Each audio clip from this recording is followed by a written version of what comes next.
एक संत कहीं बैठे हुए थे, तब उनके कंधों पर किसी ने पीछे से हाथ रखा। संत ने पीछे मुड़कर देखा तो एक युवक बड़ी ही दीनहीन स्थिति में नजर आया। वो युवक था, लेकिन देखकर लगा जैसे वह जिंदा लाश है। उसके शरीर में ताकत नहीं थी, बोलने में भी असमर्थ था। जब संत ने हमदर्दी जताते हुए प्रेम से, सांत्वना भाव से कुछ मीठे वचन कहे, तब युवक फपक कर रो पड़ा। आंखों से आंसू निकल पड़े। संत का हृदय भी पसीज गया। पूछा, क्या बात है बेटा, क्यों रो रहे हो? हमदर्दी के बोल सुनकर युवक बोला, परमात्मा ने मेरा सब कुछ छीन लिया है। अब तो मौत का इंतजार है। अंधेरा नजर आता है, मार्ग दिखता ही नहीं। संत युवक की मनोव्यथा समझ गए।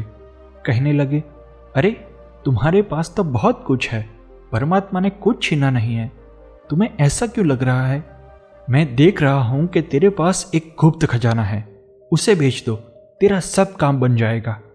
युवक हैरान होकर बोला, मैं तो कंगाल हूं, आप कह रहे हैं मेरे पास खजाना है? संत हंसने लगे, बोले, हाँ तुम्हारे पास खजाना है और तुम्हें पता नहीं। आओ मेरे साथ बादशाह के पास, वह तुम्हारा खजाना खरीद सकता है, पर मैं नहीं। युवक संत की बात समझ नहीं पाया। युवक संत के साथ चलने लगा।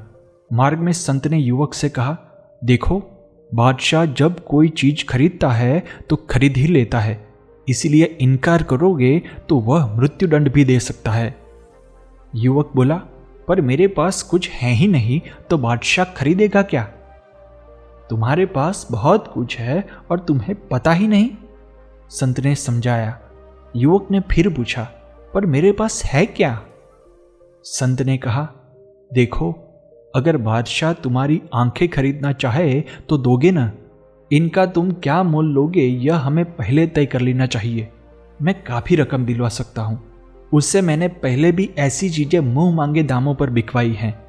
तुम्हारे पास बेचने के लिए और भी चीजें हैं, धन न सही, तुम्हारा दिल है, दिमाग है, इनका मूल्य तो बहुत ज्यादा मिल सकता है।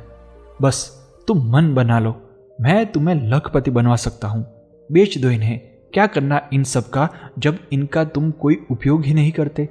मैं तुम्हारी कंगाली दूर कर सकता हूं। संत की बातें सुनकर युवक हैरान हुआ।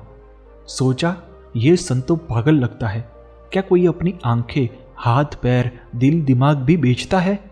यदि यही नहीं तो जीवन कैसा, जीव कैसा? यह तो जीव का होना न होना एक ही समान है। यह सोचकर युवक बोला, यह आप क्या कह रहे हैं? संत हंसने लगा, बोला, मैं तो तुम्हारी कंगाली दूर करने का मार्ग तुम्हें बता रहा था। जब तेरे पास इतनी सारी बहुमूल्य चीजें हैं जिन्हें तू लाखों में भी नहीं बेच सकता, तो तुम कंगाल कैसे हुए? तुम्हारे पास तो करोड़ों का खजाना है और तुम कह रहे हो कि भगवान ने मेरा सब कुछ छीन लिया। खजाना तुम्हारे पास है और तुम जान ही नहीं पा रहे हो, उसका उपयोग ही नहीं कर रहे हो। अरे खजाने का जब उपयोग ही नहीं होगा तो उसमें और भरेगा कैसे? खाली को ही तो भरा जा सकता है। परमात्मा खजाना देता है, लेकिन उसे खोजना और खोलना तो स्वयं ही पड़ता है। संत की बात सुनकर युवक की आंखें खुल गई। उसमें एक नई शक्ति का संचार हुआ। संत ने मार्ग दिखाया।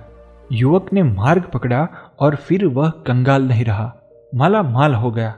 इतना नाम रूपी धन हो गया कि खर्चता जाए तो भी न घटे। दोस्तों, सच्चे संत की उंगली जब हम पकड़ते हैं तो वे गिरने नहीं देते। संत ने भीतर का ज्ञान जगाया। भीतर का ज्ञान ही तो खजाना है। ये हाथ भगवान ने पुण्य कर्म करने के लिए दिए हैं, गिरे हुए को उठाने के लिए दिए हैं, आंखें प्रभु की सुंदर मूर्ति को निहारने के लिए दी है, पांव परमात्मा के मंदिर तक जाने के लिए दिए हैं, मन मस्तिष्क भगवान का स्मरण करने के लिए और उसे मन में बिठाने के लिए दिए हैं। जब कोई इनका उपयोग ही नहीं करेगा तो खजाना भरेगा कैसे? जब मैं परमात्मा के चरणों में अर्पित कर दिया जाएगा तो परमात्मा की कृपा अपने आप ही हो जाएगी और खजाना भर जाएगा। गुरुदेव की कृपा से भरा हुआ ऐसा खजाना तो कभी खाली ही नहीं होता।